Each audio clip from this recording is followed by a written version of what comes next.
This episode is sponsored by BetterHelp. As you guys know, we always say, stay fit, stay alive. And it's the new year, so a lot of people are really focusing on getting fit.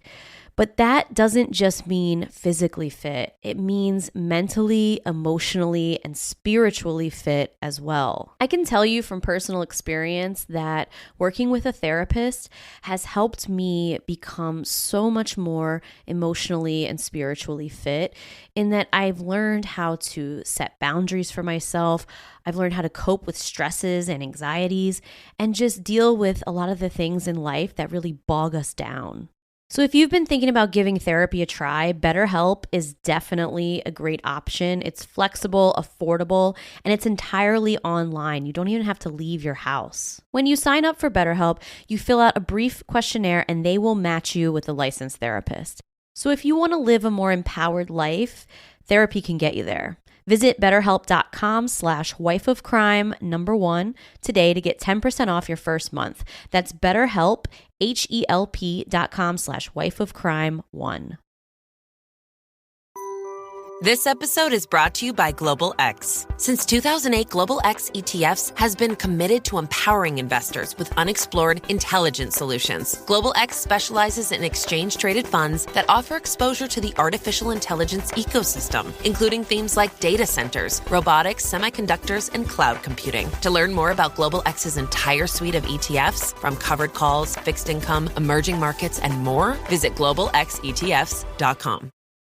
This podcast is an unscripted, unedited conversation about true crime. We take the cases very seriously, but I don't take myself seriously at all, and neither should you. Welcome to Wife of Crime.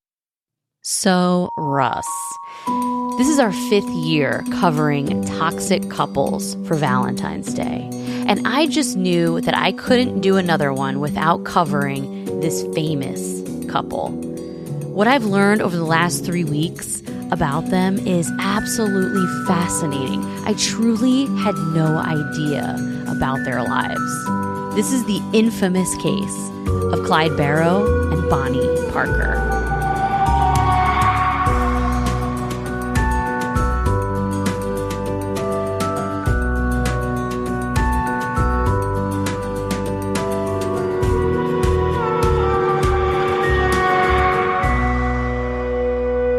Hello, everyone. Welcome back to Wife of Crime, a true crime podcast where I tell my husband, Russ, true crime stories and he reacts to them. What's up, folks? This is Russ, a.k.a. It's me again, a.k.a. Or More. What? What does that mean? Or More, the lady from Pakistan. Well, she's not from Pakistan. She's from New York. She is now. She said it. Yep. What I learned from watching her is whenever you say you want something, always say or more so they don't stop at what they were going to give you. Like she was like, I'll take 2,000 or more and then I'll leave or stay, whatever it was. So always put or more. Be like, Jess, can you get me one makers or more? And she said more, not more. Yeah, no more. Yeah, you say more instead of more. Or more. Or more. Or more. Or more. I can say however I want to say it. You can. I mean, you're from New York, so. Onijah Robinson is taking over my life because I'm obsessed. Like, I'm not like a girl that says, like, girls always say they're obsessed, even if like they don't. Like, it could be something like, oh my God, you got a purple mug? I'm obsessed. Like, so true. I say I'm obsessed about everything. That's one of my go-to compliments for people. Yeah. So, yeah, like if they have nice shoes, oh, I'm obsessed with those shoes. Yeah. But no. I'm obsessed with Onijah. Me too. And so we're definitely going to talk about her and start spreading the news. I don't want to talk about her too much on this episode because next week we're coming out with our monthly start spreading the news. She's too much. And we got to talk about her on that. See, and she's probably from the Bronx. I know she's from New York. I would definitely venture to say 100%. No, there's a 70% chance she's from the Bronx. We don't claim that. You don't see. So they could keep her. There's a 30% chance she's from Brooklyn. Yeah, there's Brooklyn. Yeah, she might be from Brooklyn. Because when she was in Saudi Arabia and she threatened to burn the man with a cigarette, she told them she's dead ass. There's no way they knew what she was saying. She's like, I'll burn you with this dead ass. Like, yeah, I can't wait to go on a deep dive with Onijah Robinson next week for our Start Spreading the News. So we definitely will, because Onijah, where in the world is Onijah? I think she's in Dubai now. Yo, I heard today, I don't know if this is bullshit or not, that she was getting on a flight to come back to New York, but authorities took her off. No, that might have been, no, I think that's from the other day. Or no, the other day I don't know. I got to really go down into the rabbit holes. There's a guy I follow on TikTok who he's now up to like 13 parts. He's from Pakistan. And I don't know if he still lives in Pakistan or if he lives here in America and he's Pakistani. But he has done like a multi-part Onijah thing. And he is so good. And I've been watching all of his videos. So I'm going to go and watch everything, write notes, and we're going to talk all about it because it's too much. And if you guys don't know what we're talking about, all you have to do is Google Onijah Robinson right now, and you will laugh your ass off. Yeah. So for February True Crime and Chill, we're going to do one episode per month or more. For February True Crime and Chill, we covered the new Jerry documentary. And it was 2-part or more. I think it was 3. No, it was 2 parts. Oh, it was 2? Yeah, but our episode was only 1 part. It was long. Or more. Oh my God, please stop. You better stop saying that. I can't. So we covered Jerry, the new Jerry documentary, Fights Camera Action on Netflix. Really good documentary. Definitely go watch it if you haven't watched it yet. And if you're interested in our coverage of it, head over to our Patreon, or you can sign up on the Apple subscription. Just an FYI, the Apple subscription is not ad-free. If you're looking for ad-free, you got to go to Patreon. Yeah, just the way the cookie crumbled. It's the way the cookie crumbled. Now you can get ad-free episodes or more episodes over there too. The or more is like, some bonus joints. I can't stop. I told you I'm obsessed. Well, you have the patron shout outs. Yeah. Are you ready? Patreon shout outs, yeah. So there's definitely 5 or more people on here that we're going to shout out this week.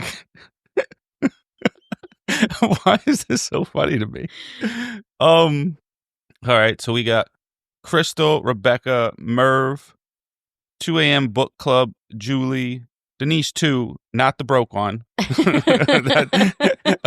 hope the other Denise hears that with her declined cards. Melinda, Lindsay, Haley, Ashton, Lori, and Gracie. Yes. So thanks, guys. Thank you, guys. Cheers. Cheers. Appreciate you. And Russ is drinking a nice ice cold Coors Light. Yeah, that's all we have left in here. You haven't drank a Coors Light in a while. You mainly stick with like IPAs and stuff, but yeah, you were in the mood for those Blue Mountains. Well, your dad was coming over, and we had to have a light beer that wasn't Bud Light. He refuses to drink any Bud Light. I want to have him on a desert, all alone, and only have a Bud Light to give him, and he'd be like, "I'd rather die." Well, today I'm drinking a gin and tonic because it's going to go along with our theme, with our story for today. You have to do your review of the week now. Yeah. I thought I took a screenshot. It's right here. All right. View of the week is from NR Bully. Russ is a corn, 5 stars. Started binging and got super confused because I thought I was listening to the same episode over and over. Then I realized Russ just tells the same jokes and stories every episode. Dad vibes. Anyway, still love it. Jess is the best. Love the banter. Keep them coming. So, thanks, you motherfucker. I think that's hilarious because Russ is like an old man. And I tell him this all the time, that he's like an old man and he repeats the same jokes and stories over and over. Well, so do you, but I just don't bring it up. I let you And now rock. it was confirmed by a listener, and I loved it. I loved every moment of reading that. See, I'm the only one that doesn't have gray hair in this room, so I don't know how you could call me old. Want to keep messing around. Yeah. But I was telling Jess the other day, because like I haven't been out a lot lately, out and about, and normally I'm out and about and I see all kind of weird stuff, and I was like, man, I got to get out more so I could have more things to talk about. There's only so many stories people have been through in their life. That's true. Well, in the wintertime, going out and about isn't easy for somebody in a wheelchair. So it's not easy for you to go out and about. But you did say you need to hit up the casino more often. Probably get some good stories out of there. there. You'll probably all the degenerates and stuff. Yeah, you'll probably get some good stories from the casino. And here in Maryland, we have casinos that you can go to because gambling is legal. Yeah, it's only like 12 minutes away. It is. So. And I used to play a lot of poker, but I just haven't lately. Well, it's time for a casino trip so you can get some stories. Yeah. All right. Well, I am so excited about this episode. I've been so excited. I've been researching this for the last 3 weeks, obsessively obsessed, like the girls say. Girls are obsessed with everything. They could have just had like come out of the bathroom and did a good poop and be like, what a good poop. I was obsessed. Well, I've literally been obsessed with this case for the last 3 weeks. So guess what week it is, Russ? Oh, Valentine's Day. Valentine's Day is tomorrow. It is the week of love. And no one likes Valentine's Day. No, that's not true. Unless, if you're big on Valentine's Day and you're older than 13, you gotta get your priorities straight, man. Well, like you've said in our last few Valentine's episodes, Valentine's Day might be nice for people who have kids and they get to go to an overpriced restaurant. Yeah, you drive there, get away from their children. In your minivan with you got Fruit Loops on the floor and stuff. Well, for the last 5 years now, we have celebrated Valentine's Day with an episode about toxic love. Because you and I don't really celebrate Valentine's Day. It's not a big one in this house. Yeah, but everyone knows every day that you're with me is like Valentine's Day. Yeah, okay. I mean, what? I could do something nice for you on Tuesday. It don't matter what day it is. Yeah, that's true. I guess Valentine's Day is every day for us. Yeah, you got presents the other day. I could have saved them and not given them to you and hold them for a special occasion. But if I think of something, I just get it. That's true. According to some Spotify user who commented on a random episode, we hate each other, by the way. Oh, we do? We do. You and I hate each other. That's so funny. Because sometimes I hate you. They literally commented, y'all hate each other. I was like, oh, wow. Yep, we do. So, in previous Toxic Love episodes, we've talked about how silly we find the holiday of Valentine's Day.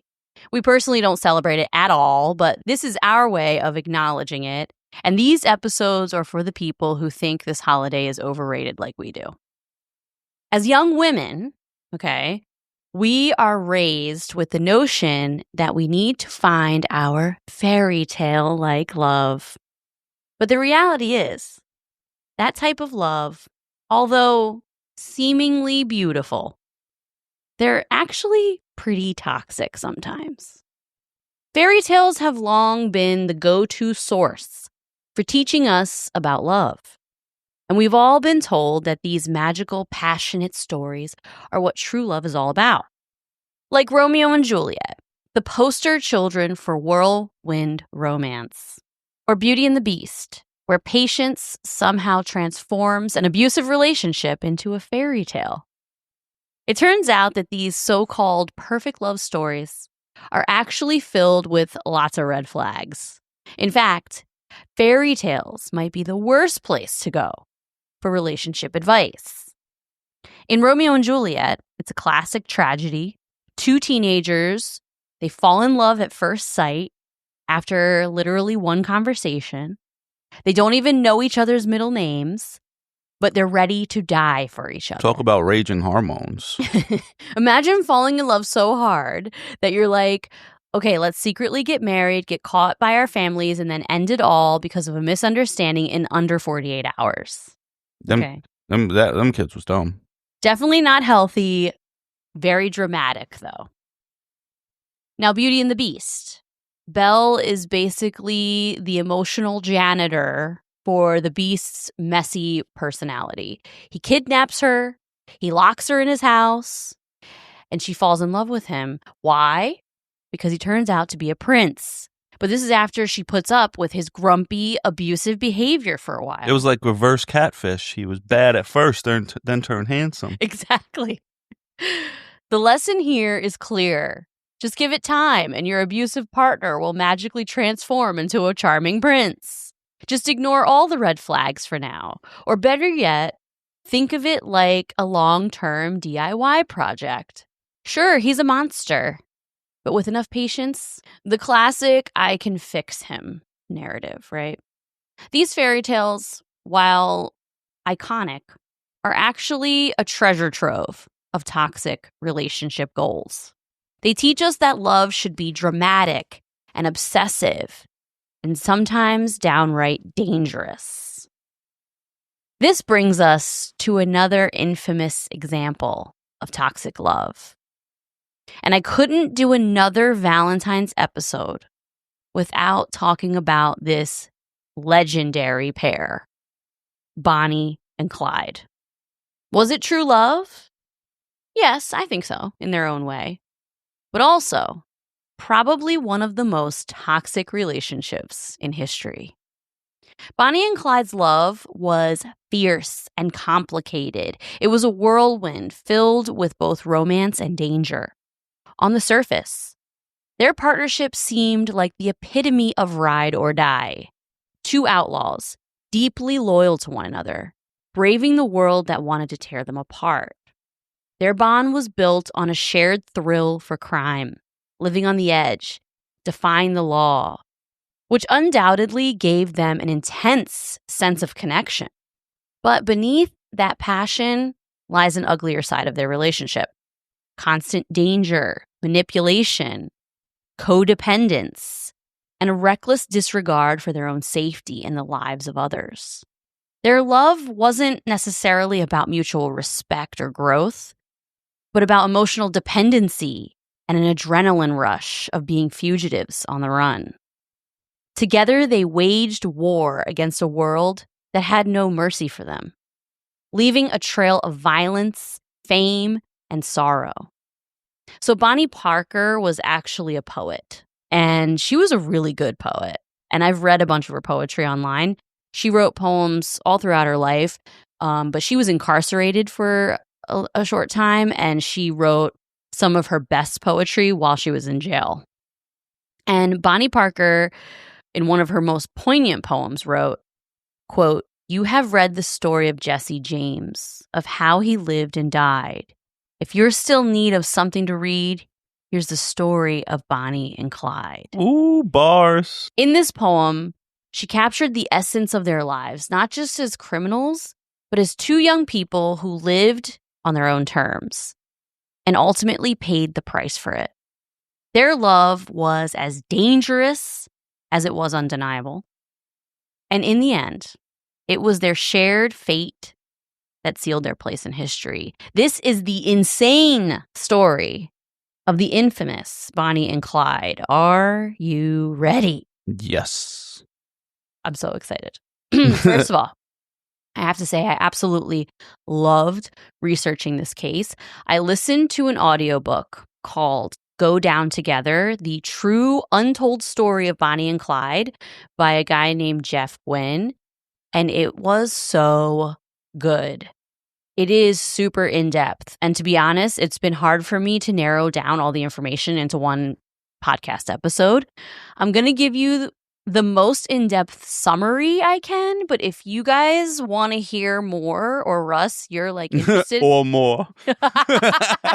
or Russ, you're interested in this case, I have it on our Audible, so definitely listen to the audiobook.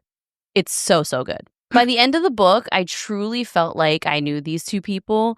Jeff Gwynne, he just went so deep into their history as individuals and their feelings and each other. It was just so good. And I fully understood the complexities of both of them because they were both pretty complex people. I'm curious, when did he write this book? Is it a newer book? Yeah, he wrote it a few years ago. It's not old. Oh. I wonder where he got all this information. He's a super researcher.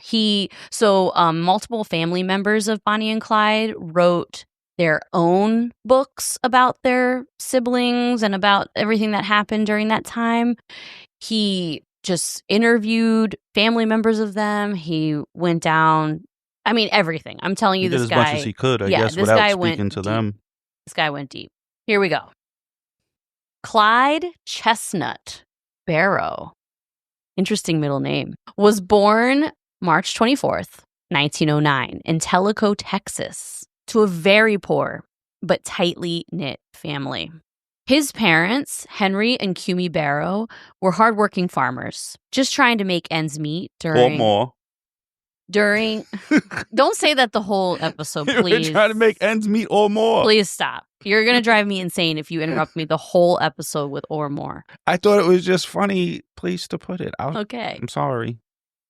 His parents, Henry and Cumie Barrow, were hardworking farmers just trying to make ends meet. Or more. Oh my God. I just want to get through the sentence. You're driving me Why crazy. Why can't you just keep going? Because you keep laughing. Why can't you keep going? Because you just keep laughing. If you say ends meet, I'm going to say or more because they didn't want just ends meet. They would like or a little more. Okay. Say ends meet, I'm going to do it. During the hard times of the early 20th century, Clyde was the fifth of 6 children. And from the start, life was not easy. The Barrow family moved a lot, and they struggled really hard to stay afloat financially. They lived in a dusty, unforgiving landscape of rural Texas. Clyde's early life was full of struggle and poverty, but it was also marked with a strong sense of loyalty to his family, something that would remain in him throughout his life. I'm telling you, you're not supposed to like them because they are bad people. They murdered multiple people.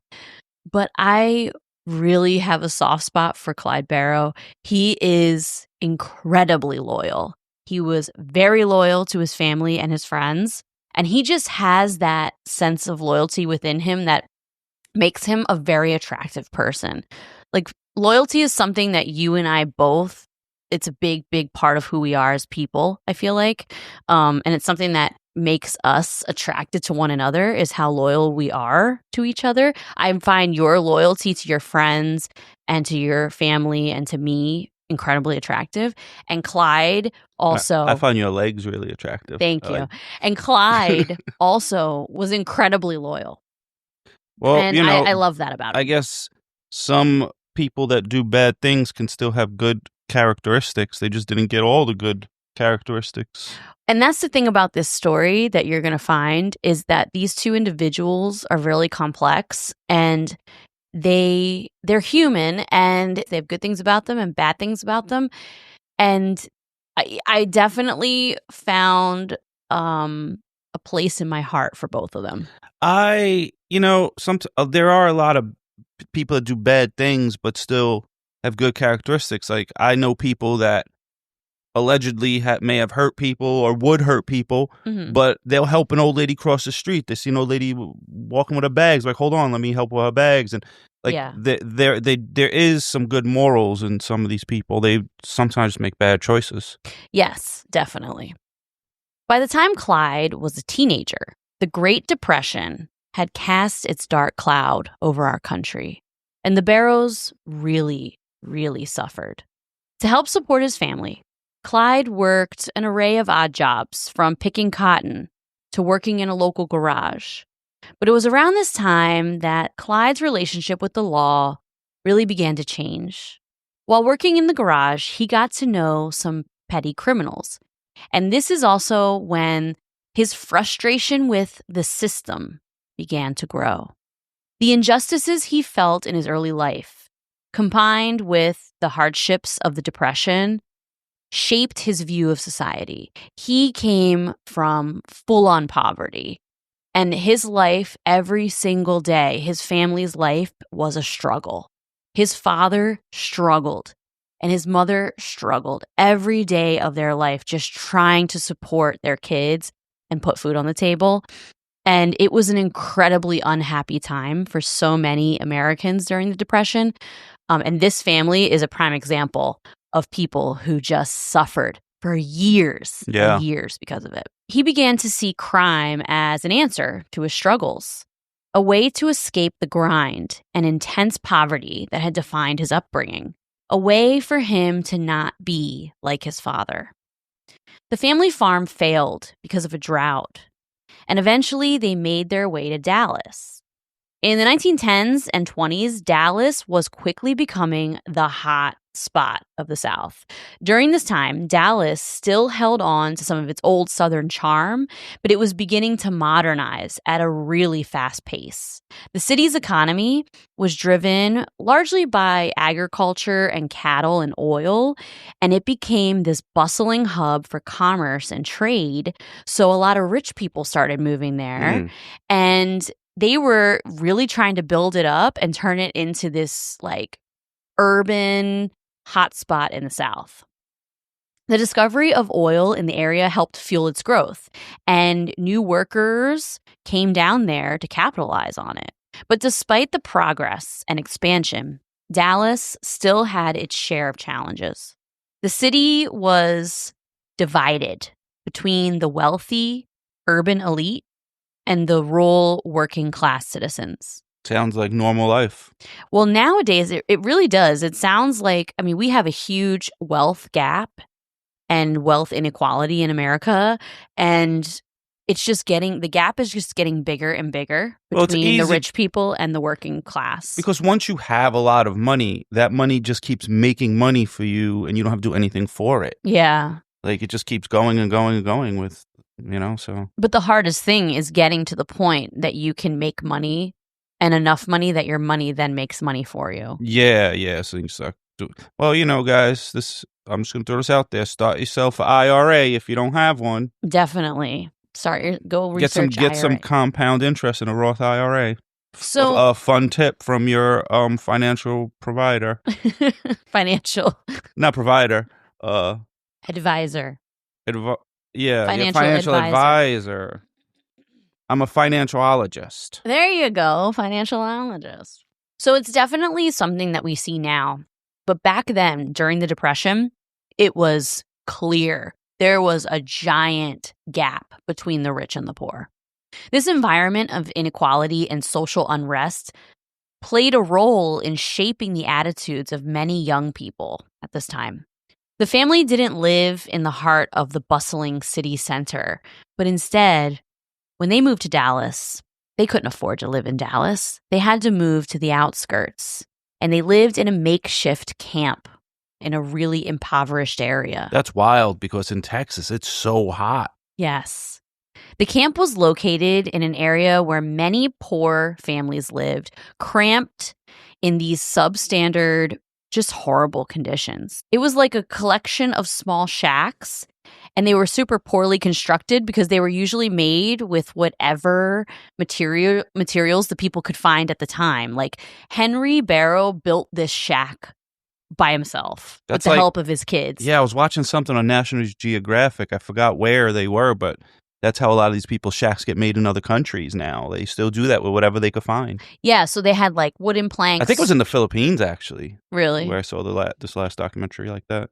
So it was made with like wooden planks and scrap metal or whatever else the family could scrounge together. There were no luxuries, no plumbing, no electricity, no modern conveniences. No picking out of 1,000 shades of colors at Home Depot to paint your walls. The homes were drafty with dirt floors and very little furniture. At least you don't got to sweep the floors then. The Barrows, like many families in the area, lived in tough conditions, doing their best to stay warm in the winter and cool in the summer. But it was a struggle every single day. Clyde's parents, Henry and Kumi, worked hard to provide for their children, but the family was always just scraping by. And the economic realities of the time, it just made it super difficult for anyone in their position to break free from the poverty. And that is what attracted Clyde to crime. At 17, Clyde was arrested for the first time, but it was for a pretty minor offense, car theft. And this was the beginning of a series of run-ins with the law. Had my car stolen like 3 times in the Bronx. Each one getting more and more severe. In 1929, Clyde and his brother Buck, along with a few other accomplices, got more serious about their criminal activities, and they started committing larger-scale bank robberies and car heists. Clyde's crew became known for their speed and their violence, and the law was starting to catch up with them. It was in late 1929 that Clyde's run-ins with the law caught up to him in a big way. Clyde and 2 members of his crew decided to rob a small jewelry store. During the robbery, Clyde and his accomplices were confronted by the storekeeper, who tried to resist them. According to reports, the situation escalated quickly, and in the heat of the moment, one of Clyde's gang members shot and severely injured the storekeeper. The storekeeper's wife was later able to identify Clyde as one of the robbers, but Clyde wasn't actually in the store. He didn't pull the trigger. He was the getaway driver. Oh, you still get the same amount of time, though. He was often the getaway driver in these early crimes because Clyde was really, really good at stealing cars. He could hotwire a car really fast. He knew a lot about cars and he studied them. He could hotwire them and he drove very, very fast, as fast as he could in these cars. I mean, this was 1929, but still. So she identified him even though he was the getaway driver. And it was the violent nature of the crime, especially the assault on this innocent man, that led to the hunt for Clyde Barrow. Bonnie Parker's early life was shaped by the challenges and hardships of growing up in a working-class family during the 20th century. She was born on October 1st, 1910, in Rowena, Texas, to Charles and Emma Parker. Her family was poor, but they were close-knit.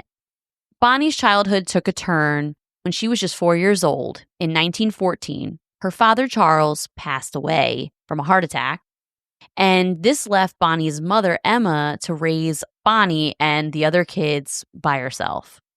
Emma struggled to make ends meet after her husband's death, and she eventually moved the family to a more urban area looking for a better life. So they also relocated to Dallas, Texas, where Bonnie attended school and lived in kind of a lower middle-class neighborhood. So she didn't grow up nearly as impoverished as Clyde, but she was still poor and she was, a single mother household and still struggled, but it wasn't nearly as poverty stricken as Clyde. How many children were there?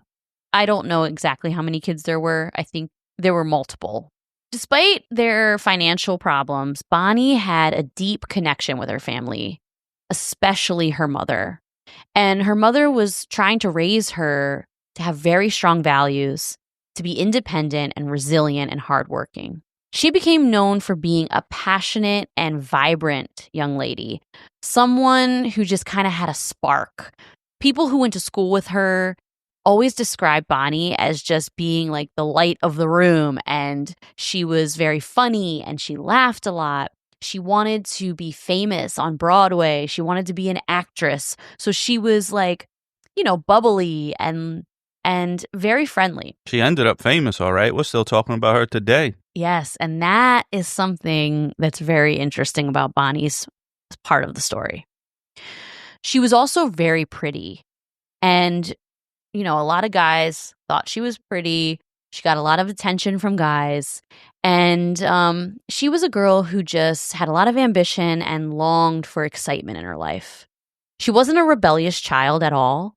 She was really imaginative and adventurous, and she was really creative. Like I said, she wrote short stories and poetry all the time, and she was a daydreamer. She dreamt of a bigger life than what she was living.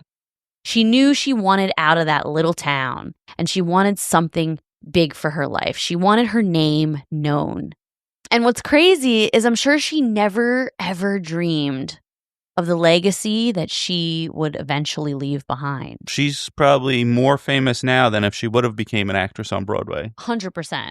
Like, if you say Bonnie and Clyde, people automatically know, oh, those were those what would you say, robbers or something? Yeah. That went on the run together. Yeah. I mean, her name is infamous at this point. And I relate to Bonnie so much because I was a creative kid who wrote a lot of poetry. Who went to New York to try to be a star on Broadway. I did. I moved to New York to try to be a star. I wanted to be famous. I used to Then she got a Bronx dude. What's better than that? In my home videos growing up, I say, I'm going to be famous one day. Like, I used to say that as a kid. So I relate to Bonnie so much. When Bonnie was just 16 years old, she married her boyfriend, Roy Thornton. Roy was a small-time criminal, known for being a petty thief with a rebellious streak. And their marriage was far from ideal. The couple had a really unhealthy relationship. Roy was often in and out of trouble with the law, and he eventually was sent to prison in 1927 for robbery, just a year after they were married. He was only 17, so they were super young, 16 and 17. Well, back then, people didn't live as long, and they had babies at like 18 all the time. That was the norm. Yeah. Probably because there was no TV, really. What else you gonna do? True. There's no distraction. There's no Netflix and chill. It's just all chilling, and you need a break. So he went to jail in 1927 for robbery, and this was just a year after they got married. And the couple's relationship really began to unravel. She was still very young and full of dreams, and she was left alone now all the time. So she didn't even really feel like she was married anymore. Bonnie and Clyde's first meeting was nothing short of serendipity, okay? In early 1930, Bonnie Parker, just 19, was a waitress living in Dallas. And she was bored with her life. She was looking for something more exciting. She had gotten into this routine of waiting tables. Her husband was locked up. And this isn't the life she envisioned for herself. Clyde Barrow, on the other hand, was already a known criminal. He was not the infamous outlaw that he would become, but he was kind of known to be a criminal. So he was like a big fish in a small pond at that point. He had been in and out of trouble with the law, and at that time, he was just getting started on his criminal path. So Bonnie and Clyde met through a mutual friend, a man named Raymond Hamilton, who was part of Clyde's gang. One day, Raymond was having this get-together at his house, and this was the first time the two of them saw each other. The attraction was immediate. Bonnie, who was already curious about the dangerous world that Clyde inhabited, was really feeling him. She loved his confidence and his charm. Despite Clyde's reputation, Bonnie quickly became captivated by him. At the time, Clyde was a fugitive, still involved in small-time robberies and running from the law. And Bonnie had never been involved in anything criminal before, but their chemistry was undeniable. And soon, it became way more than just a casual acquaintance. So Clyde, interestingly, was only 5'6". He was really short. And I think that I imagine Clyde to be a bigger guy because just some of the things I heard about him, I didn't know the depths of their story prior to this, but I just didn't imagine him being a short guy, 5'6". And Bonnie was only 4'11". Wow. She was really little. I didn't know that. I figured just average heights. Yeah, so no, they were both really small. Yeah, she probably couldn't see over the dashboard when they were running. Maybe back in the day, is something they always said, you got to sit on a telephone book. Yeah. So in 1930, after dating Bonnie for less than a year, the law finally caught up with Clyde Barrow. He was arrested in front of Bonnie and her mother in Dallas and charged with multiple crimes, including the robbery and death of the shop owner that I told you about earlier. Yeah. The guy ended up dying in the hospital a few days later. So now they charged him with the robbery and death of the shop owner. Oh, yeah, he was the driver. Yes, he was the getaway driver. So Clyde was sentenced to 14 years in Eastham Prison Farm, one of the most notorious penitentiaries in Texas. So Eastham was as tough as it gets. It was not your average prison. It was brutal. It was a sprawling facility known for its incredibly, incredibly harsh conditions. They were forced to do grueling labor, working long hours in the fields under the Texas sun. Yeah, because back then, did they even have ACs? I doubt it. No. Mm-mm. Yeah, I have a friend that works in a jail right now, and he works in Pennsylvania, and he said there's no ACs in there in the summer. They just sweat it out. Wow. He's a CO. Wow. I wouldn't keep that job. I'd be like, No, I don't know. Me neither. So you're stuck in prison with these guys all day. And everyone's sweating their ass off. So life at Eastham was rough, with the constant mistreatment from guards and terrible living conditions. Clyde, only 21 at the time, was thrown into this world of forced labor, and it didn't take long for him to become hate-filled about the entire system. He was not only beaten by the guards all the time, but there were beatings from fellow prisoners as well. Yeah, it's different when you're in the streets. You could have weapons, you could have guns, you could have friends, you could have connections. In jail, you just in there. You gotta know how to fight, and he's small. He's small, and that's the thing about Clyde. Like, he's coming into this prison, and this is like the worst prison in the South. It's horrible. When you look up Eastham Prison Farm, it was a terrible place. And so you have him there doing this hard labor. He's only 5'6", and he's 21 years old. He's really young and small. You know, that doesn't mean that a small person can't beat each other. There's plenty of small people that are tough as chihuahuas. But definitely, but you have, and he's also really young. Yeah. Well, they used to do things, they had these punishments that the guards would inflict on the prisoners. One of them was that they would be locked in a sheet metal sweat box in Texas in the sun. Or that's like cooking them like a turkey. Yes, like it was like cooking them. Or they would make them do something called, quote, ride the barrel. And what they would have to do is stand all day on a barrel with their hands cuffed to a pipe overhead, out in the sun as well. And there was a guard known as Boss Killer, and he specialized in spot killings. Okay, so literally, if there was an inmate who was causing trouble, or an inmate who was just, like talking back or whatever, he would separate that prisoner from the group, march him behind a hill, and execute him with a pistol.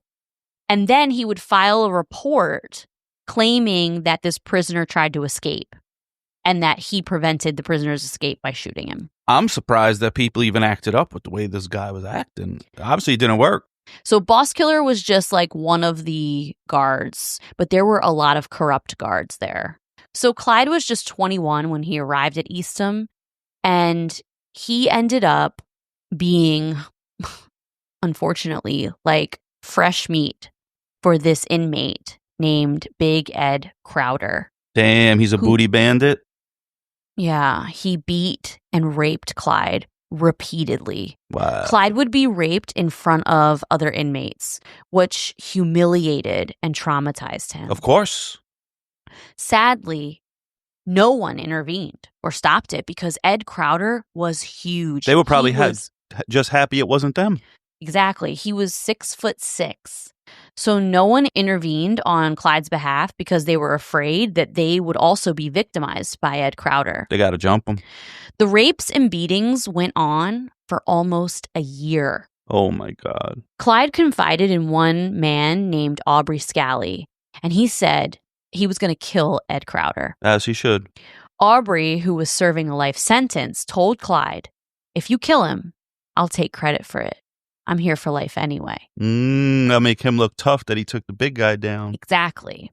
That's not a bad deal if you're Clyde. Exactly. So Clyde was all about it. So one day, after working in the fields, Clyde smuggled a lead pipe back to the bed by hiding it in his pants leg. Late that night, Clyde lured Big Ed Crowder into the toilets and beat him to death with the pipe. Ralph Fultz, who was friends with Clyde, said that Clyde became bitter and full of hate, mutating from a schoolboy to a rattlesnake in prison.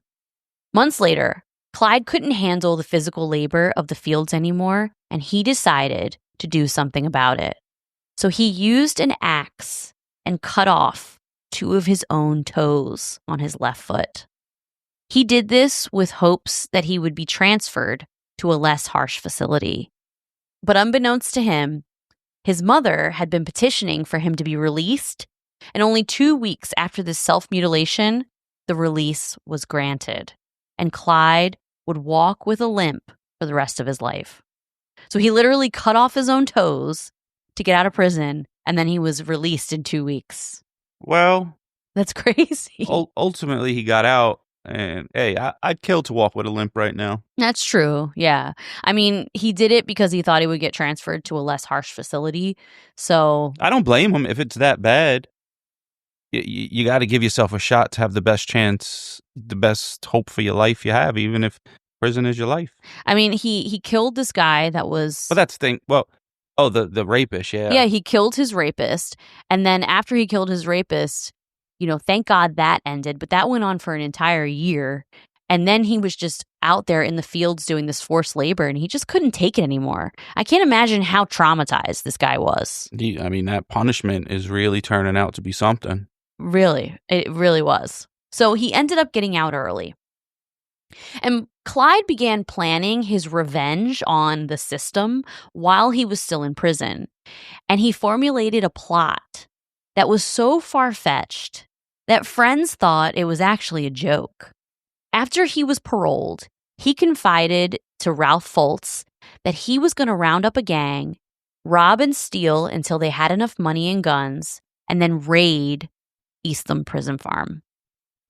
He would shoot all the guards and free the inmates. This was Clyde's idea that he wanted to do. This is a plan. It hasn't been done. This is a plan, okay. Yeah. Clyde was obsessed with his plan, and he talked about it all the time for days and days. Raiding the farm is just revenge. You're not going to get money out of it. No, he's trying to free the inmates. He kill the guards. Whoa, he's like Gladiator or Spartacus or some shit. Like trying to start like a gladiator army, a prison army. Yes. So Clyde talked about this obsessively for days and days. But after talking about it over and over again, his friend Ralph was finally convinced, this plan might actually happen. He might pull this off. So while he was recovering from the self-mutilation, Clyde learned that his parole had been approved. And on February 2nd, 1932, after a little less than 2 years in prison, he walked out on crutches. And wait, how many years did he get? 14? 14. Wow. He barely served anything, but it was terrible. Yeah, the time he served was horrendous. That's hard time, no pun intended. So Clyde set aside his plans for raiding the prison farm, but he never forgot, and he was determined to one day make his plan a reality. Bonnie Parker and Clyde Barrow's crime spree began in 1932 after his release from prison. The whole time he was in prison, they had just been dating prior to him going. They didn't date for a very long time. So once he went to prison and she thought he was going to be gone for about 14 years, she started dating another guy. But Clyde and her would write letters back and forth. And finally, she realized, he might get out early. So Clyde got out of prison and showed up on her doorstep. And the guy she was dating was at her house at the time. She literally ran out and hugged Clyde and kissed him right in front of this guy. And the guy just got up and left and walked into his car and drove away. Because he's like, okay, well, I guess I'm not dating her anymore. And he left. I mean, you shouldn't fight over someone anyway. If they wanted to be with you, they would. And that guy probably lived longer than these two. Probably. So their love for each other was very loyal.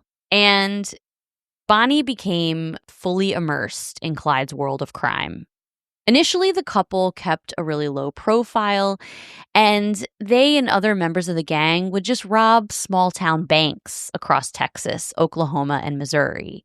They would target rural locations to avoid attracting too much attention. It must be so easy to rob back then. There's no cameras and, there's no computers in the cop cars. And, yeah. It got to be so easy to get away with stuff compared to now. Well, at the time, also, this is something I didn't know, Bonnie was not really involved in the actual crimes of robbing these banks. She would sit in the car most of the time when it all went down. So she was like a cheerleader. Yeah, she just kind of hung out in the car, and the guys would go in and do all the dirty work. It wasn't long before they were joined by Clyde's brother, Buck Barrow, and his wife, Blanche. So Buck had a history of criminal activity, but he just wanted to help his brother in any way possible. And Blanche, she was more of a reserved, religious woman. She didn't really want to be part of this, but she was loyal to her husband, so she went along with what he said. Wow. And in the early days of their crime spree, they would always return to their families in between robberies. So they would go to like Missouri, rob a couple banks. Or more. And then, and then in the middle of the night, they would come back to Dallas to bring their families money, visit their family, give them things, and just because they love their families. Wow. So these brief visits were a contrast to the violent life that they led. Bonnie would come back to see her mother, Emma, and Clyde would visit with his own family, especially his mother, who was devastated by his life choices, but she never stopped loving him. Despite the pain they caused, both families were emotionally torn.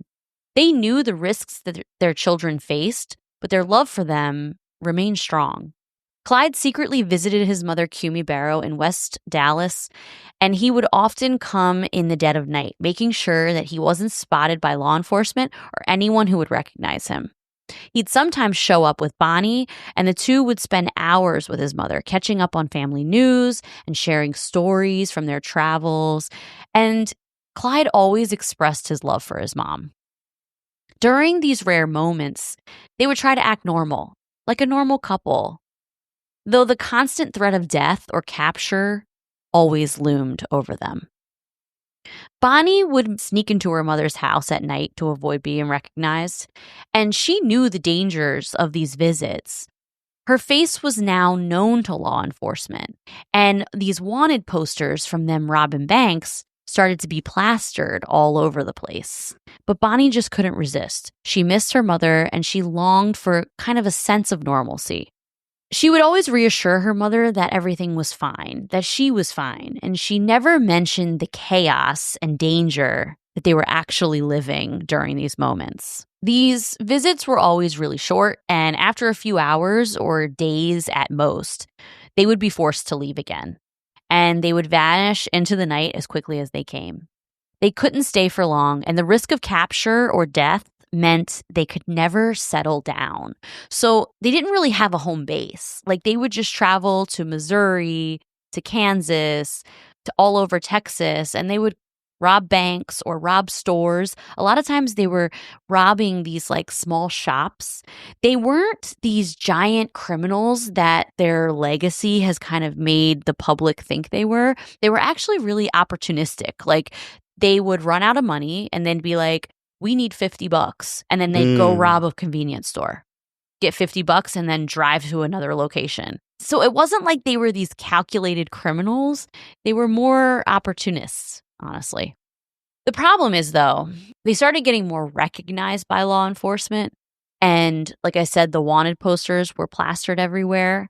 And it's out of the ordinary, probably, for a man and woman to be robbing together. Mm-hmm. It's, I would guess, predominantly more of a man's field. Oh yeah, no, it's more of a no one expected a woman to be doing any of this. Yeah, this was huge at the time, and the two of them started getting this like reputation of almost like Robin Hood because they were both from poor backgrounds, and at the time, this is the Depression, this is the 1930s, so the poor people, they were happy that people were robbing banks. They were envious. They don't care that the banks are getting robbed, Yeah, because like if you're robbing a convenience store, that kind of sucks probably because that's probably just one man's business. Yeah, but they were kind of more known as bank robbers at this time. So the public viewed them in a kind of an envious way, kind of like, damn the man, go rob a bank. I would do it if I could get away with it. Exactly. Because I'm over here hungry. Exactly. So they gained a reputation and the public actually were kind of big fans of them. By the summer of 1932, Bonnie and Clyde's operations began to grow bolder. The gang carried out a string of robberies, but now it began escalating to violence. In one of their most infamous crimes, they robbed the First State Bank in New Hope, Texas. And during the getaway, they gunned down a sheriff who tried to stop them. The gang's increasing violence brought them to the attention of the law, but it was during a robbery in Joplin, Missouri, that they truly made headlines. The Joplin robbery in April of 1933 marked a major turning point. During the heist, Clyde and his gang were ambushed by local law enforcement. A shootout erupted, and in the chaos, Buck, his brother, was seriously wounded. He was actually shot in the head, but he was still alive. The gang barely managed to escape. The Joplin shootout, combined with their growing body count, made them the target for a nationwide manhunt now. Well, I wonder how all the information got around to the other states and stuff. I guess they sent it in the mail. Newspapers were huge at this time. Oh, that's right. Newsies. That's why, like, our grandmothers and all that, till this day, they're like, oh, if you're in the newspaper, they go crazy. Yeah, it's true. Yeah. Oh, my God. Even if you get in, like, the freaking church pamphlet, they go nuts. If it's printed, you live forever. If anything is printed, it's a big deal to old people. So Bonnie and Clyde were known as the Barrow Gang, but it wasn't just Bonnie and Clyde. Throughout the years, they had multiple different gang members that would come and go. So at this time, it's Bonnie, Clyde, Buck, and Blanche. Or more. But then other times, it would be, other men, like people that served time with Clyde in prison or other criminals. There was like a rotating cast of the Barrow Gang members. They have employees. But Bonnie and Clyde were always the main ones, and then the rotating cast would come in and out. So the Joplin shootout, combined with their growing body count, made them a target for a nationwide manhunt. Now they weren't just criminals, they were murderers. In addition to robbing banks, they were now accused of killing multiple law enforcement officers. So they weren't just murderers. They were killing lawmen. And this is a big deal because we all know when people murder cops, other cops go crazy. That's it. They don't anymore. Well, maybe, but they still do. They'll beat the shit out of you when they catch you. Like, oh yeah, the blue line. It's a thing. Law enforcement all over the country now is aware of who Bonnie and Clyde are. Their reputation is growing, and they're murderers, and they're murdering officers. And so this is a big deal.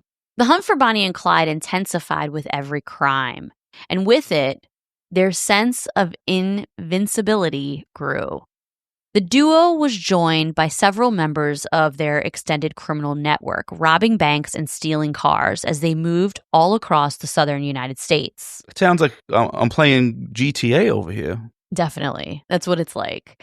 And it was really interesting because, like I said, Bonnie wasn't usually involved in the actual crimes. She was the ride or die girl. She was with Clyde by his side all the time, and she would be a lookout. She would sometimes be a decoy when robbing the bank. She would walk into the bank and provide a decoy. She would stick up the bank tellers sometimes.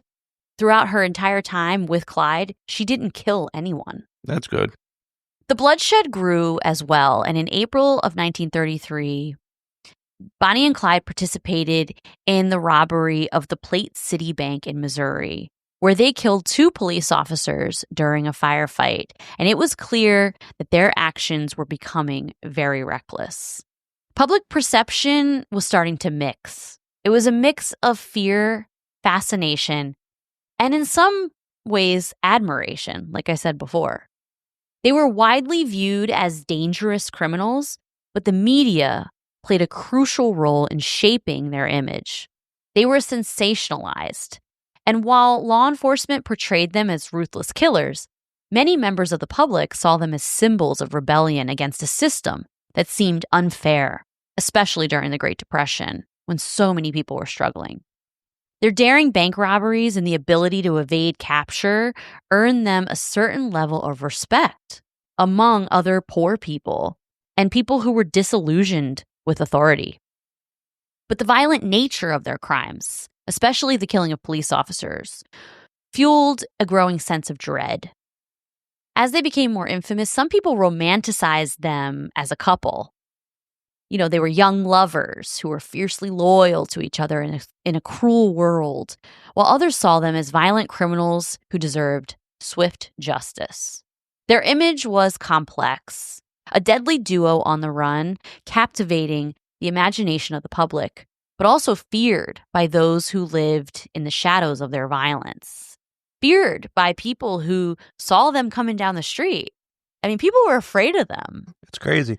I wouldn't necessarily be afraid of them because they seem to have specific targets for reasons. Like, they don't seem to bother people in the street, but they're getting people at work.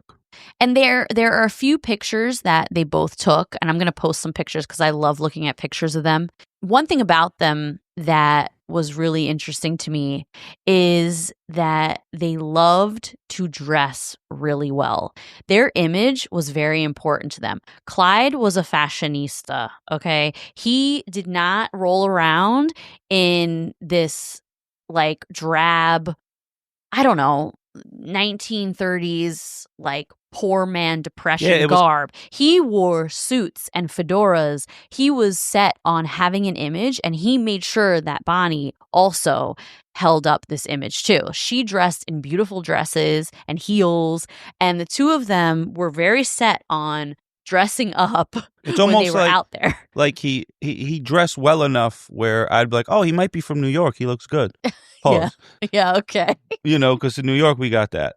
Their style became one of the most iconic aspects of their public image. Do you know who was named after Clyde? Who? Walt Clyde Frazier.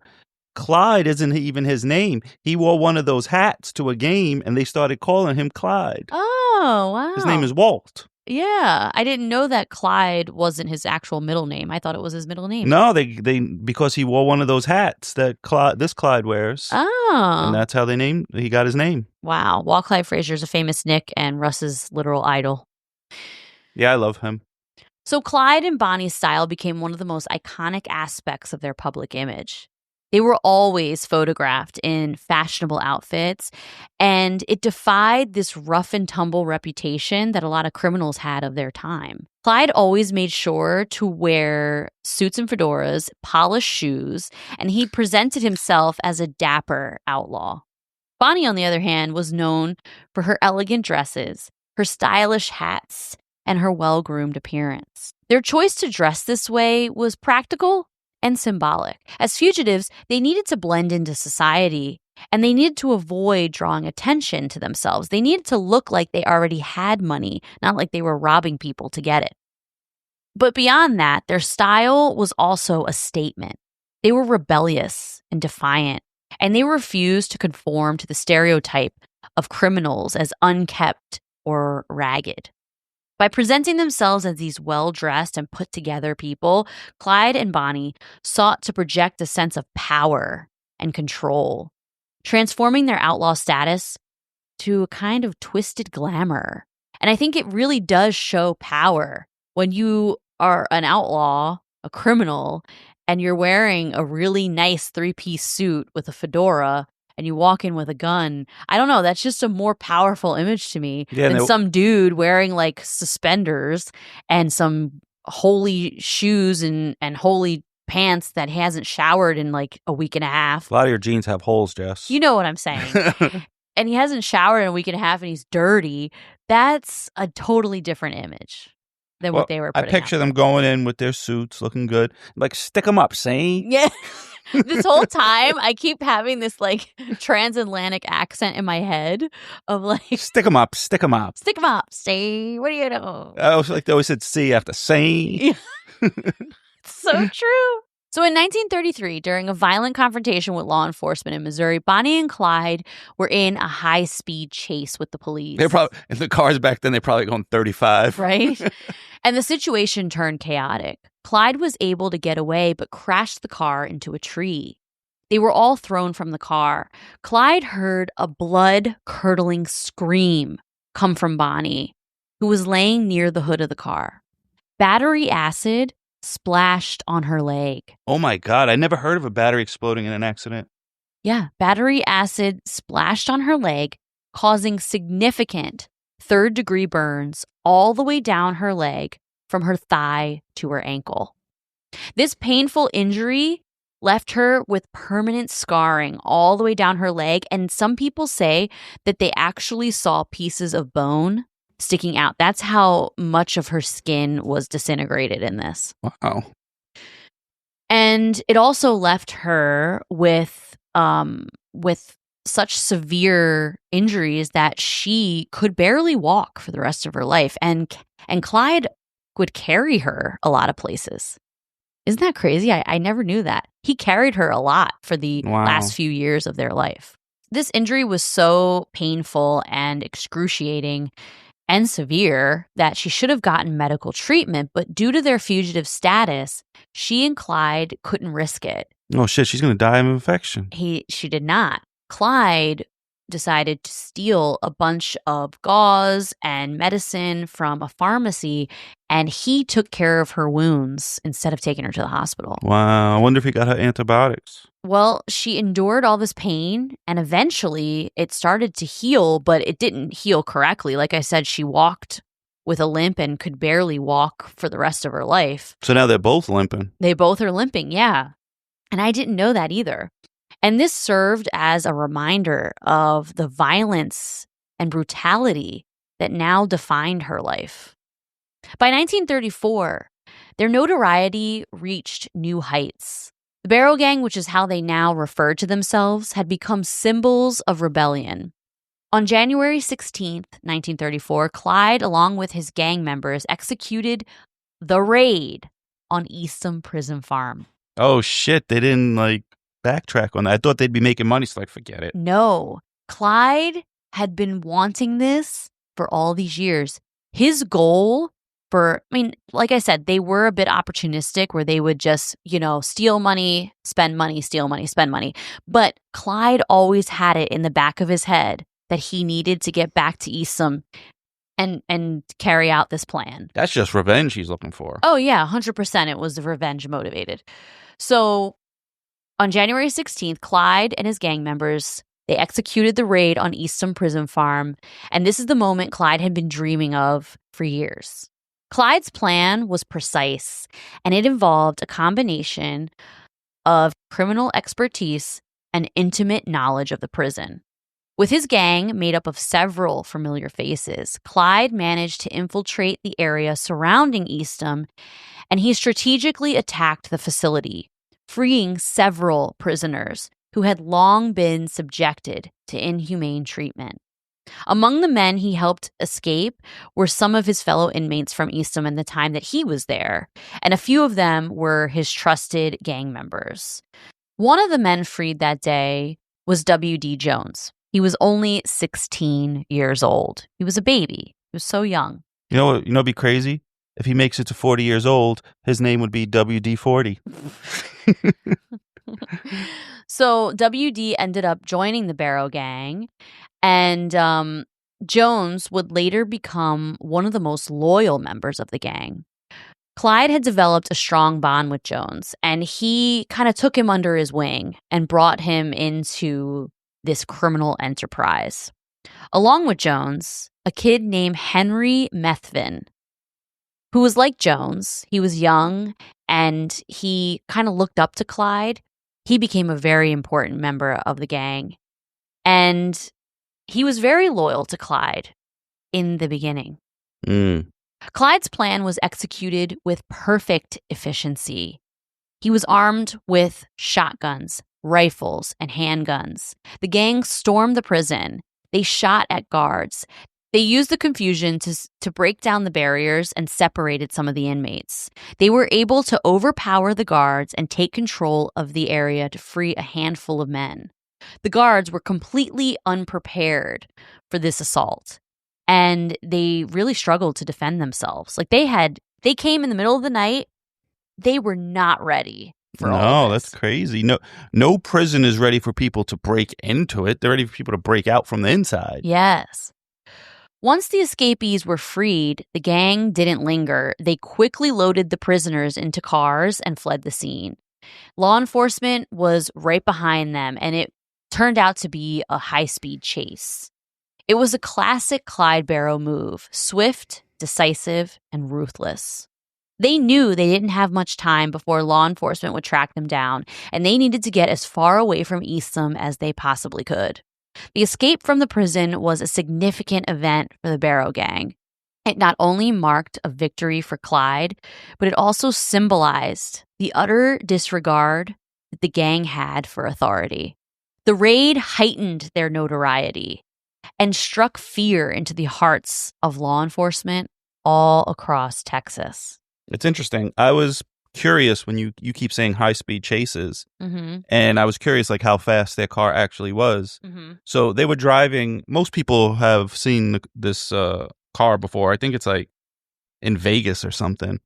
Yeah. It has been in Vegas. It moves in around. Louisiana. Yeah, there's actually multiple cars they claim are the Bonnie and Clyde car. Oh, I don't blame them if you're trying to make some money. Yeah. But it was a 1934 Ford V8. The top speeds were 65 to 75 miles per hour, depending on the road conditions. And it only had 84 horsepower. But back then, they say that was a lot. Yeah. So it was faster than other cars. But, you know, we may think that 65 is super slow or 75, but it depends on the car, how it feels. Some cars, when you're going regular speed, feel like you're flying. Yeah, that's true. So I'm pretty sure that rattly thing they were in, you know. It felt fast. Probably felt fast, yeah. So the raid heightened their notoriety, and it struck fear into the hearts of law enforcement across Texas. It also bolstered the gang's mythic status among people who admired them for their defiance to the system. The successful escape, however, would not be without consequences, and this would lead to their eventual downfall.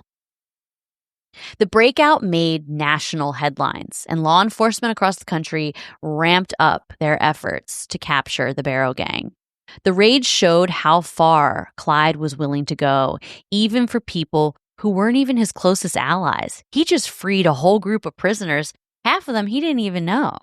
Yeah. It also underscored the lengths to which he would go to get revenge on the system that brutalized him. However, not all of the escapees were able to stay free for long. Though Clyde's gang managed to escape successfully, some of the men involved in the raid were eventually caught by law enforcement and sent right back to Eastham Prison Farm. Clyde and his gang remained on the run, and the escape from Eastham only fueled their continued crime spree.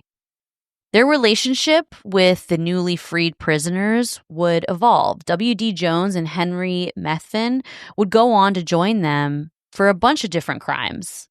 Despite this, the raid on Eastham marked the beginning of the end for the Barrow gang, setting them on an irreversible path toward a tragic conclusion. Well, it seems like he's getting emotional because breaking into that prison is a really emotional decision, and that ain't going to be good for you. So, Henry Methvin, his father, his name was Iverson, a.k.a. Ike Methvin, and Ike had his own criminal past. He was a known criminal in the area, and by 1934, he was facing his own set of legal troubles. As the law began closing in on the Barrow gang, Henry, like many of others before him, felt this pressure of being constantly on the run. Henry was young, remember, and Clyde kind of took him under his wing, but I don't think Henry was ready for this life. You know, he escaped prison. He was in prison. It's a lonely life. You're out there on the road alone. You got your people, but you get lonely out there. And he was ready for some stability. The violent nature of their crimes also made him really uneasy. Don't snitch, Henry. Especially as the gang's body count grew. I understand that, though. You know what I mean? Like, you can't be killing innocent people, too. The turning point came when the Methvins, in desperation or out of a sense of self-preservation, made the decision to turn on Bonnie and Clyde. Henry Methvin struck a deal with law enforcement in exchange for the safety of his father, who had just been arrested. So law enforcement was like, you tell us where Bonnie and Clyde is, you help us set this up, and we'll let your father go. So he got some loyalty to his dad. So Henry provided authorities with vital information about the Barrow gang's movements. He tipped off the police about an upcoming meeting between Bonnie and Clyde, which would take place on a secluded road in Bineville Parish, Louisiana. Henry's betrayal likely driven by his desire to protect his father from severe legal consequences, set the stage for the fatal ambush.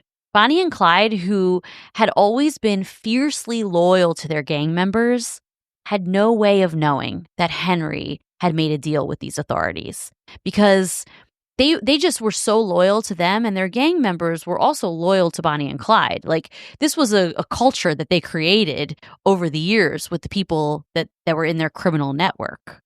And this was the first time that anyone had, snitched on them or gone against them, and they didn't expect it at all. A lot of people think that other people think like they do. Yeah. Like, I wouldn't do it, so he probably wouldn't do it, but everyone's different. To them, he was just another member of the gang, part of their inner circle, but his information ultimately sealed their fate. The most determined lawman in pursuit of them was Texas Ranger Frank Hammer. And I thought you were going to say Chuck Norris. No, but he was played by Kevin Costner in the movie Highwaymen.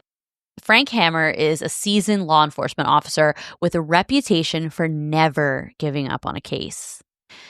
Hammer had been tracking Bonnie and Clyde for years, and he was determined to bring them to justice, no matter what the cost. Hammer had a long history of hunting down outlaws, and he was familiar with their methods and hideouts. He understood that capturing Bonnie and Clyde would take more than just the law. It would require persistence, manipulation, and willpower. The Barrow Gang had made the mistake of showing up at the isolated location in Bineville Parish, Louisiana, where Hammer and his team was waiting for them. On May 23rd, 1934, a group of Texas Rangers led by Hammer set an ambush for the couple. As Bonnie and Clyde drove down this narrow, isolated road, they were surrounded by a hail of bullets. It was a swift and brutal end to a violent reign of terror. Bonnie and Clyde's car was riddled with bullets, and both of them were killed instantly in the ambush. Like I said, there are multiple cars out there. There's one in Louisiana that claimed to be the car. I don't know where it is now. I think it's still in Louisiana, but there are multiple ones. And this V8 is just riddled with bullet holes all over the side of it. I saw one when I was looking it up. Right now, one of them is in Vegas, and that's the only one that showed right away. I didn't really... Maybe it's in Vegas now. Yeah, maybe they moved it there. I'm not sure. Maybe we can buy one of those cars just like that, and then we could use it as a tax write-off. It's for the pod. That could be cool. That could be cool. So they were killed instantly, both of them. Frank Hammer and his team of Rangers spent years hunting the pair, following every lead, anticipating every move. The ambush marked the tragic end of two young people who had once dreamt of a life together before all this crime, before the violence, and before this inevitable consequence. The ambush itself was an event so bloody and dramatic that it was like something out of a movie. And this set the stage for public's complex reactions to their deaths. It immediately became national headlines. Both Bonnie and Clyde were killed and mangled from a barrage of bullets, and their bodies were displayed in this spectacle of law enforcement. Wow. All the law enforcement officers took pictures with their dead bodies. They actually paraded the car with the bodies in it through the town to get to the morgue where they dropped their bodies off, and people were all outside. The car was slowly getting towed down the street, and there was just crowds of people looking at their dead bodies, and their bodies were just sitting in the front seats of the car. That's wild. I know. And they took tons of photographs grinning as they stood over their bloodied corpses. These images would later become one of the most iconic and macabre photos that are in crime history. The body of Clyde Barrow was loaded into a police truck, and Bonnie's body was transported to a coroner's office. And the sensationalized media coverage only made the public's emotions about it even more complex. Some saw them as dangerous criminals who got what they deserved, and others continued to view them as rebellious anti-heroes.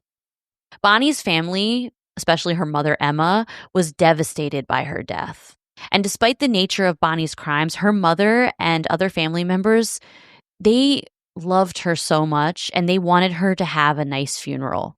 When Bonnie's body arrived in Dallas, the family arranged for this small private funeral, but it was completely overtaken by media and crowds of people that came out to see her. And it turned into a whole spectacle. Clyde's funeral, meanwhile, took place in his hometown of West Dallas. And same thing, like a large crowd of people and tons of media came out to see him at his funeral. A lot of criminals came out, too, to like be there at his funeral and pay respects to him. Wow, your coworkers come to support. Yeah, right? The funerals of Bonnie and Clyde reflected the complicated legacy that they left behind. On one hand, they were criminals who had killed so many people, including law enforcement officers, and their violent spree left a trail of destruction across multiple states. On the other hand, there was a strange sense of loyalty and sympathy from certain segments of the public, especially those who saw them as victims of a corrupt and broken system, like Robin Hood figures of folklore. This legacy of love, loyalty, and violence would continue to shape the public's perception of them all these years later. In the end, the story of Bonnie and Clyde is one of undeniable loyalty, but also one of destructive love. Their bond was unbreakable. Their devotion to each other was fierce. And in many ways, it was their love that fueled the wild, dangerous life that they led. They were partners in every sense of the word. They were partners in crime. Literally. Maybe that's where it came from. Maybe. Through triumph and terror, through moments of tender affection and violent desperation. I mean, you think about her whole entire leg is burned with battery acid, and he doesn't want them to get caught. So he nurses her back to health. And then for the rest of their lives, he carries her everywhere. You know, like that to me just shows how much he loved her. Yeah. Clyde was Bonnie's protector, and Bonnie was Clyde's rock, offering him a kind of love that kept him tethered even in the darkest times. But this devotion, even though it was pure in their eyes, it was built on a foundation of violence and crime and instability. And adrenaline rushes. Like, what would happen if they did try to live a regular life? I don't know. That's the thing. That's what makes their love toxic. The very love that brought them closer together also led them to a life of bloodshed, constant danger, and ultimately death. Their relationship, though intense and passionate, was toxic, not just for them, but for everyone who was caught in their orbit. Their story is a tragic reminder that while love can inspire great loyalty, it can also blind us to the dangers that lie ahead, leading us down a path where even the deepest affection can't protect us from the consequences of our actions. Bonnie and Clyde were inseparable in life and in death. They remain one of the most poignant and tragic examples of how love, when fueled by the wrong things, can consume even the strongest hearts. I feel like I barely touched the surface of what they did together and all of their crimes. And I'm telling you guys, this book is so good. You have to go and listen to it. It's so good. Wasn't their crime spree like a really short period of time? So he got out of prison in 1932. And they were killed in 1934. So 2 years. 2 years, yeah. They started, and there was such a short period of time for them to get so famous. It is. And like, it's crazy that they're forever entangled with each other. Forever and ever. It's almost like an urban legend, but it's real. Yeah, it's really crazy. I have one of, just a part of one of Bonnie's poems that I want to read. Because like I said, her poetry is actually really good. And I'm a poet, so I was reading through her poetry, and there's one poem that she wrote. It's really long, so I'm not going to read the whole thing. Thanks. So this is a piece of one of her poems that she wrote, and I found it really good because it kind of explains what they were going through at the time. You've read the story of Jesse James, of how he lived and died. If you're still in need of something to read, here's the story of Bonnie and Clyde. Now, Bonnie and Clyde are the Barrow Gang. I'm sure you all have read how they rob and steal, and those who squeal are usually found dying or dead. Oof. There's lots of untruths to these write-ups. They're not so ruthless as that. Their nature is raw. They hate all law. Stool pigeons, spotters, and rats. They call them cold-blooded killers. They say they are heartless and mean. But I say with pride, I once knew Clyde when he was honest, upright, and clean. But the laws fooled around and taking him down and locking him up in a cell. Till he said to me, I'll never be free, so I'll meet a few of them in hell. The road was so dimly lighted, there were no highway signs to guide. But they made up their minds if all roads were blind, they wouldn't give up till they died. The road gets dimmer and dimmer. Sometimes you can hardly see. But it's fight man to man and do all you can, for they know they can never be free. And so that's just a little piece of her poem about her and Clyde. That was the short one? Oh, no, this is much longer. This is a piece of the poem. Oh, jeez. You know what's funny, folks? What? That, when I used to watch the Dave Chappelle show, I used to think that when they snap at the end, God, at like the poetry thing, I used to think that was fake. But one time, I met Jess after work when we first started. Dating. I met her at a poetry thing downtown after work. I was like, oh, I'll meet you there. I used to live at New Eurekan Poetry.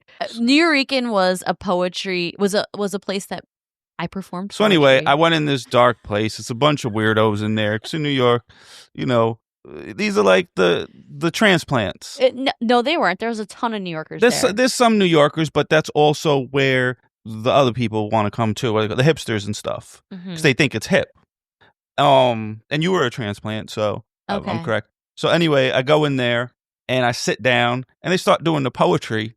I'm like, all right, like at least there's a place to buy a little bit of beer in the back and stuff. Yeah, they had a bar. Yeah, but it was like a small fake bar. Like they just stuck it in the corner. It was like 3 feet long. Mm-hmm. So they're doing it, and then all of a sudden, everyone starts snapping. And I can't hold my laughing in because I thought that was just a Chappelle skit. Well, it's not a Chappelle skit.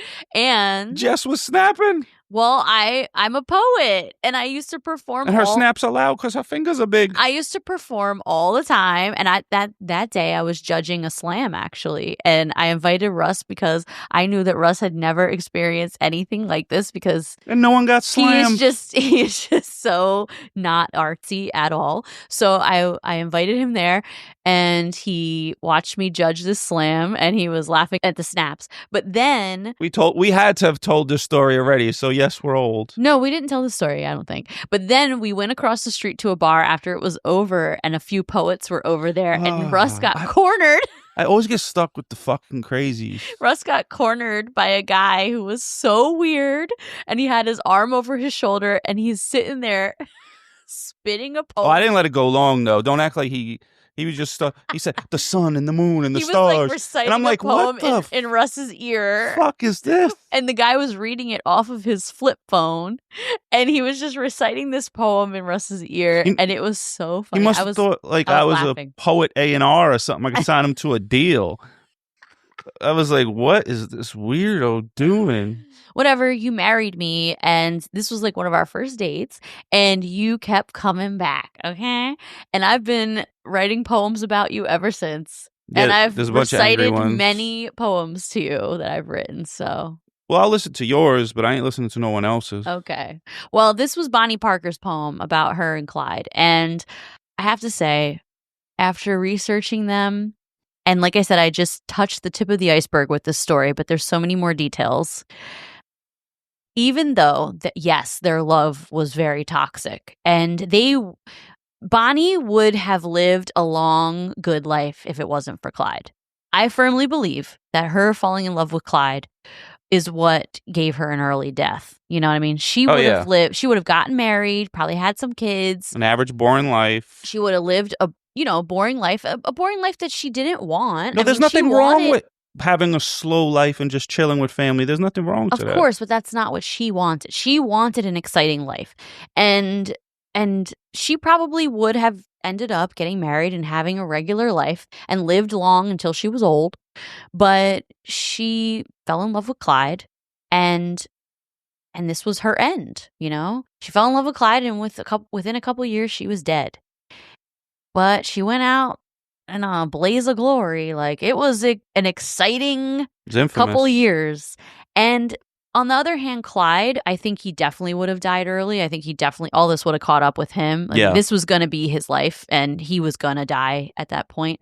But he was a bad guy for killing people. Don't get me wrong. But there are things about Clyde that I like the fact, or there are things about Clyde that I understand. Clyde comes from poverty, and he got into this life of crime in a time when he saw his father struggle every day, and he didn't want that for his life. And that's what led him down this path. And then he went to prison, and he was a victim of rape and humiliation and hard labor. And he just went through so much. And so I do have a soft spot for Clyde. I do. I understand. And yes, maybe that makes me a little toxic, but well, you know, the truth.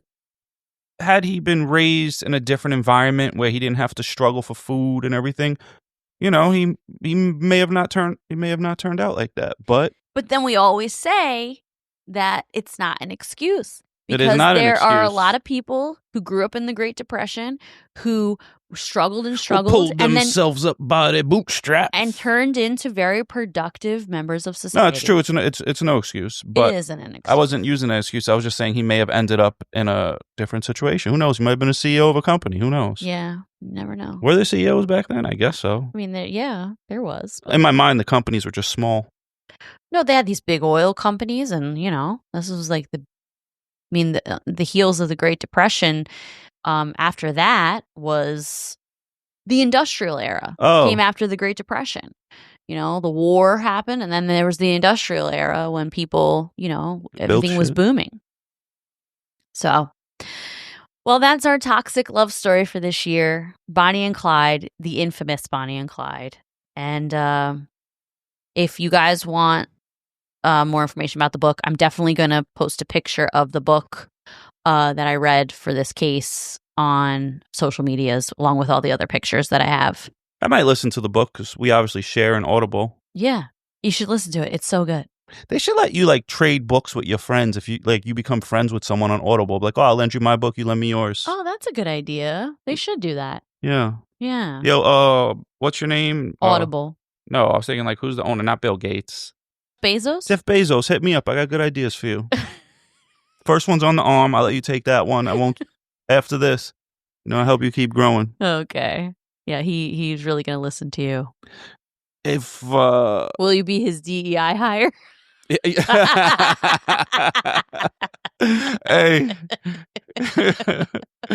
I guess so. You gotta have one, or you don't now. I don't know. No, it's going away. The DEI hires are going away. Sad. I don't want no job anyway. I will consult. You can hit me up through text because I don't like picking up the phone. All right, everybody. Well, have a wonderful week. We will be back next week for a Star Spread in the News. Check us out on Instagram at Wife of Crime Pod and Facebook at Wife of Crime, the Crime Family, and Patreon at Wife of Crime Pod. And we will talk to you later. All right, folks, have the week you deserve. Happy Valentine's Day or Galentine's Day. Listen, if you're going to take your wife out in your minivan, at least vacuum the Cheerios out before you take her out to dinner. At least wash the car. Yes, at least do that for sure. Yeah. All right, bye. Peace.